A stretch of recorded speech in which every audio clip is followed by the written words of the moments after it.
Здравейте! В това видео ще разгледаме къмпинг комплект за хранене на полската фирма Helicontex, произведена от така наречен материал TPE, или казано на български език термопластична гума.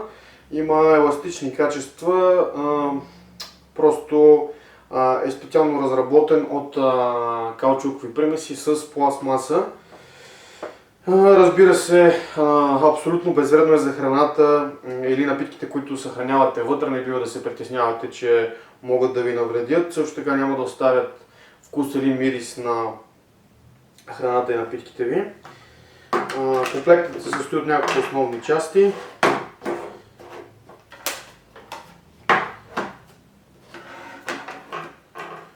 Основната част е ето тази паничка с капак. При нужда стават два дълбоки съда. Виждате, капакът не е никак плитък.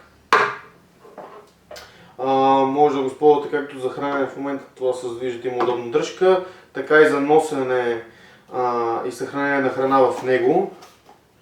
Сега ще ви покажа колко плътно прилепва капака. Има функция на щракване. Виждате, по никакъв начин не може да изпадне храната. Ако искате да го отворите, тук е оставено палче. Просто издърпвате. Виждате колко здраво е захващането на капака.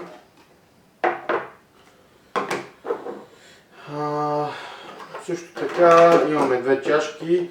Наистина иновативното в този комплект, което се дължи именно на материала, който е произведен, са тези две чашки. Виждате, може да се ползвате като пънички, виждате какъв е обемът в момента, но когато извадим тази част и разгледам чашката, виждате вече колко дълбок съд се получава. Вместимостта на този съд е 600 мл. Имаме и по-малка чашка с вместимост 250 мл.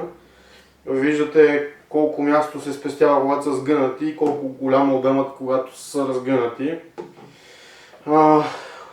И планинарите, които често прекарат своето време с природата и така ходят с по-дълги разстояния, наистина ще оценят качеството на този комплект. Това може да се използва като дъска за рязане, като подложка за хранене, също така и за отцеждане на определени хранителни продукти. Също така може да се остави ето тук и да предпазва храната от падане на боклуци в нея, но също време може да изстива. Виждаме, тук има кутийка с 3 отделения за подправки. Ето какво представлява. Затваряте, когато след като напълните, всяко едно отделение си има солничка, така че не е нужно да отваряте голям капак и да разсипвате от подправката. И имате комбиниран прибор, лъжица, вилица и нож. Виждате какво представлява лъжицата.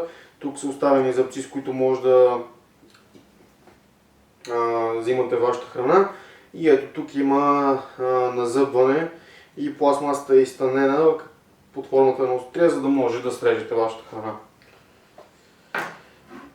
Компактен, лек и удобен комплект, който може да го сложите както в якето, така в джоб на якето, така в раница или да го привържете извън раницата, който може да ви бъде полезен в всякакви условия.